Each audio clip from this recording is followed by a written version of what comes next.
to be under the sea, in an octopus's garden in the shade. He'd let us in. If I were still 8 years old, this would be super easy. I would get up here and I would imagine I was somewhere completely different. And this story would roll off my tongue like I was telling it to my best friend. I devised hundreds of stories when I was little with the help of 3 other children in particular. My sister Bridget, our neighbor Jonas, and his brother Christian. Of all of us, I was the eldest by 3 years, but I don't think anyone minded at the time. Still, it was obvious with every game we played that age was at the top of our minds. We would start each game with the ritualistic calling of ages, which went like, I call youngest, I call oldest, I call middleest, I call second middleest. Nobody wants to be second middleest. The genre of the game varied. The nicknames we took, the yards we played in all varied, but calling ages always went the same way. There was one thing that me being eldest in actuality led to, and that was that I was mostly in charge of the story, or at least the premise. I would start out with, we're spies, and Christian got kidnapped, and he's escaping, and we have to go get him, and also we have horses. Okay, fine. I'll be kidnapped. But when I get back, I get to have a dragon instead of a horse. There was always that bit of negotiation, but they'd go along with it. I remember with perfect clarity the day that we quit playing, and it was my fault. My sister and I were across the street riding scooters down the neighbor's driveway into their garage, and it had been a while since we played a game together. It was the beginning of a new school year and an awkward one. My chest was getting larger, and the neighbor boys had been about as diplomatic about it as you would guess. We hadn't played a game in a good 2 months, which felt like an eternity, and I had begun to accept that which on some level I'd always known would happen eventually. They simply didn't want to play with me anymore. I was too old. I just had to accept that all that remained of my most treasured activity was nostalgia. So I ride my scooter, take my mind off it, and then Christian says, Audrey, make a game for us. What? Yeah, a game. Totally, I can't think of anything right now, but later, I promise, later. They never asked again. I moved on with my big kid life, trying not to lose my imagination and drive, even though my treasured playtimes were gone and I was entering the world of middle school. The one welcoming place in this whole world was the theater green room. The cinder block walls sprayed with the bright gold stars of the tween thespians who had come before me. My very first theater teacher, Miss Machina, taught me just how much I could accomplish without a theater teacher. Her job mostly consisted of barricading herself inside of her closet/office with a 12-pack of Diet Coke and telling her students to practice our lines.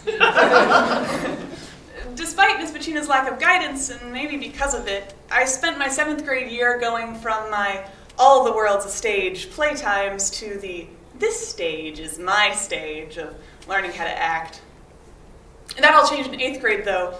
With Miss Pacina's lack of involvement, student leadership roles were abundant and overreaching. At UIL, my overconfident 13-year-old self saw the opportunity for a power grab, and she took it. Set and props master for Junior UIL One-Act Play Festival 2010.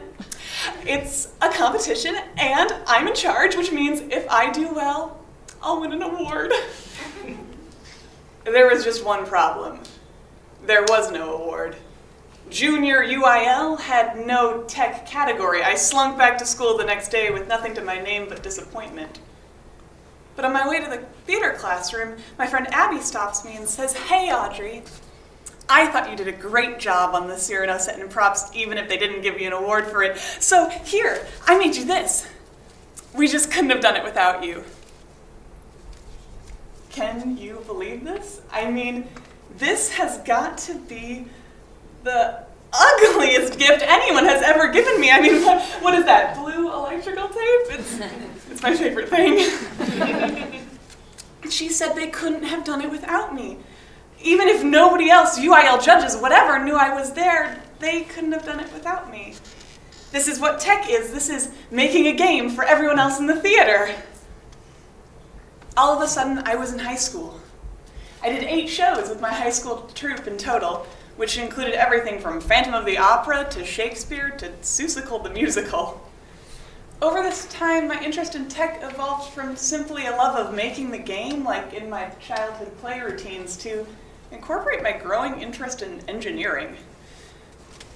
For Phantom, I took all of this engineering drive, mustered it to create our chandelier, this beautiful contraption that sparkled with 22,000 beads, lit up on command, crashed on the stage and collapsed and looked truly broken, only to rise up again after intermission.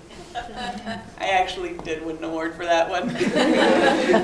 My high school trip was just so monumentally good. I mean, rose-colored glasses of nostalgia and all, but seriously, it was. And the whole time I had to fight to keep doing it. You see, I also had this real grown-up extracurricular in the form of the robotics team, and every time I tried to get something done over there, go to competition, run for a position on the student leadership board, whatever, a team mentor would sit me down in the little glassed-off office to have a real serious talk. See, Audrey, when Kathy and I made this club leader position, we decided that whoever held it really shouldn't be in any other extracurriculars like that theater stuff you do. We're just looking out for your own best interest here. Thanks to these little conversations, I got the idea that my interests in theater and engineering were mutually exclusive, even though I was constantly using my engineering skills to build stuff for theater and my theater skills to communicate well in robotics. Somewhere along the line, because engineering was more respected, more adult, I chose it for my future. Before long, I was applying to schools with names that had Polytechnic and Engineering and Institute of Technology in the title because I was ready to be that big kid engineer. And suddenly I was there, looking down at my playtime companions and knowing I was growing up and leaving them behind. Because really, how could I handle the responsibility of engineering when I was so busy with all that theater stuff? I'd be sad to see it go, but I'd move on eventually.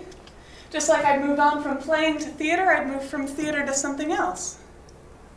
And that's where I am today, reminiscing on a life with the theater that I'm slowly, gradually leaving behind. Except you know what? Screw that! Screw that! The big regret, the tragedy of my memory of quitting playing, was that the idea that I had to grow up scared me into giving something I loved, even when the opportunity was presented to continue. But I'm not a terrified 12-year-old anymore, paralyzed by the idea of growing up. I will grow up, and I will change. My involvement in the theater will change with me, and there may be some experiences I lose, some games I never play again. But not because I assume I have to move on, and definitely not because I have to focus only on engineering now. My engineering drive to design and build can fuel the experiences I create for anyone who sits in my audience, or plays on my stage, or for me. This time, I'm going to make the game for my own future.